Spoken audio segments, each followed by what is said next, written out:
Spain versus Netherlands हमने देखा, Germany versus Italy देखा, ब्राज़ील वर्सेस अर्जेंटीना देखा। अब यहाँ पे राफिना के कुछ वर्ड्स जो यूज़ किए गए थे फॉर अर्जेंटीना स्क्वाड वो भी हमने देखे, और किस तरीके से अर्जेंटीना ने ब्राज़ील को हम्बल किया, राफिना को एक सबक मिला, वो भी हमने देखा। अब जो चैलेंजेस है एफसी बार्सिलोना के सामने फॉर अपकमिंग सीजन, अपकमिंग जो कैंपेन है यूसीएल का है, लीग का है, वो उसके बारे में हम थोड़ा सा बात करते हैं। क्या है कि देखो, कुछ माइनर इंजरीज हुई थी जिसके चलते मतलब कुछ मेजर इशू तो नहीं हुआ, कुबार्सी का हो, इनिगो मार्टिनेज का हो, या फिर राफिना। डर सबको यही लग रहा था कि जिस तरीके से बात की थी राफिना ने अर्जेंटीना वर्सेस ब्राज़ील मैच के पहले, तो मुझे लगता है कि ओतामेंदी को लेके बहुत ज़्यादा कंसर्न थे बारसा फैन बस पूरा डिवाइड हो चुका था राफिना और अर्जेंटीना की तरफ से। तो वो खैर वो बात अलग है, लेकिन यहाँ पे किसी को कुछ ऐसा बड़ा तगड़ा इशू नहीं हुआ है, कोई इंजरी नहीं हुई है थैंकफुली। लेकिन अब जिनको इंजरीज हुई है, माइनर इंजरीज, इनको रेस्ट की बहुत ज़रूरत है।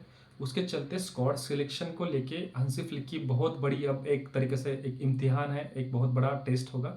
और मुझे लगता है कि ओसासुना का जो मैच जो रिशेड्यूल हुआ है 28 को, तो उसके चलते भी अब एक तरीके से अगर आप देखोगे ना, जो मैं कहना चाह रहा हूँ वो बात आप समझ जाओ कि लगभग हर दूसरे तीसरे दिन बार्सिलोना एक मैच खेलेंगे। 28 को खेलेंगे, 2 अप्रैल को खेलेंगे, 5th को खेलेंगे, 9th को खेलेंगे, 12th को खेलेंगे, 15th को खेलेंगे। मतलब लगभग हर 2 से 3 दिन के गैप के बीच में एक मैच है। तो यहाँ पे क्या है, कोपा देल रे का सेमीफाइनल आप खेलेंगे अगेंस्ट एटलेटिको मैड्रिड, आप 2 लेग्स खेलेंगे अगेंस्ट डॉर्टमंड यूसीएल के, फिर उसके बाद आपका लीग का कैंपेन है, देन उसके बाद एल क्लासिको भी आने वाला है। तो यहाँ पे क्या होगा, यहाँ पे लीग डिसाइड होगा, यूसीएल डिसाइड होगा, आपका कोपा देल रे डिसाइड होगा।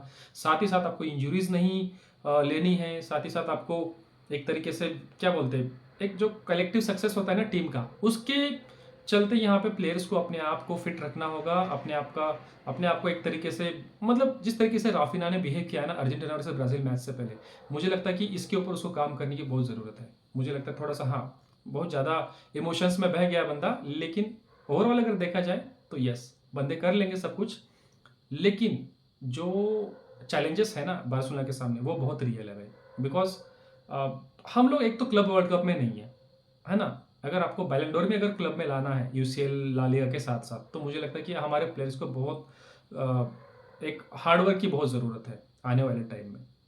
और इसमें मुझे लगता है कि अपने बंदे खरे उतरेंगे, लेकिन यहाँ पे बहुत स्मार्टली आपको स्क्वाड शफल करना होगा। बेंच प्लेयर्स को भी आपको यूज़ करना होगा। पाब्लो तोरे, अंसु फाटी, पाउ विक्टर है, फर्मिन लोपेज है ना, इन एरिक गार्सिया है, फेरान टोरेस है, ये बंदे प्रूफ कर रहे हैं बिल्कुल भी। लेकिन जो असली जो टेस्ट है ना, असली जो एक तरीके से आपका आप में जो टैलेंट है, वो आपको दिखाना होगा इस टाइम पे। और यहाँ पे मुझे लगता है कि जिस तरीके से अभी इंजरी हिट हुई है बार्सिलोना को, या फिर जिस तरीके से हम लोग स्क्वाड शफल करना चाहते हैं या फिर करना ही होगा, वहाँ पे गावी को यहाँ पे ज़्यादा यूज़ किया जाएगा, ऐसा मुझे लगता है। क्योंकि फर्मिन लोपेस को भी ज़्यादा यूज़ किया जाएगा, गावी को भी यूज़ किया जाएगा। और एक और बात जो मैंने नोटिस की है, हंसी फ्लिक जो बंदे इंजोर्ड हुए हैं ना, उनको लेके रश नहीं कर रहा है। फ्रेंकी डियोंग का आप एग्जाम्पल ले लो, अराउ का एग्जाम्पल ले लो, सेम गावी के भी मुझे लगता है। क्योंकि गावी भी एसीएल इंजरी से आया था, तो गावी को भी धीरे धीरे गेम टाइम दिया जा रहा है ना। सडनली उसको, जैसे जावी कर रहा था ना, इंजरी से आया, चलो भाई इसको स्टार्टिंग लाइनअप पे डाल दो, इसको 90 मिनट्स खिला दो। अब इससे क्या हो रहा था कि प्लेयर्स थक रहे थे और फिर से इंजर्ड हो रहे थे। तो ये हंसी फ्लिक के अंडर नहीं है। ऊपर से मेंटालिटी भी सुधर चुकी है, मेंटालिटी इंप्रूव हो चुकी है। अब इसके चलते ट्रॉफीज तो आप एक्सेप्ट कर सकते हो अगर आप बारसा फैन हो तो।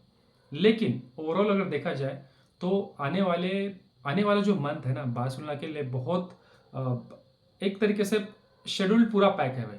और यहाँ पे आपको एक्सपेक्टेशंस भी है बार्सिलोना के आने वाले कुछ दिनों में जो मैचेस होंगे यूसीएल के, कोपा देल रे के, क्या एथलेटिको मैड्रिड बदला लेना चाहेंगे, किस तरीके से वो हमें मतलब एक तरीके से कोपा देल रे से बाहर कर सकते हैं। क्योंकि दे हैव बहुत अच्छा टैलेंट है उनके पास, है ना, अल्वारेज है, रोद्री, सब कुछ है, बहुत बढ़िया टैलेंट है एथलेटिको मैड्रिड के पास। और जिस तरीके से सीजन के स्टार्ट से ही अच्छा फुटबॉल खेल रहा है एथलेटिको मैड्रिड, मुझे लगता है कि ला लीगा के लिए भी वो तंग कर सकते हैं रियल मैड्रिड को या फिर एफसी बार्सिलोना को हो।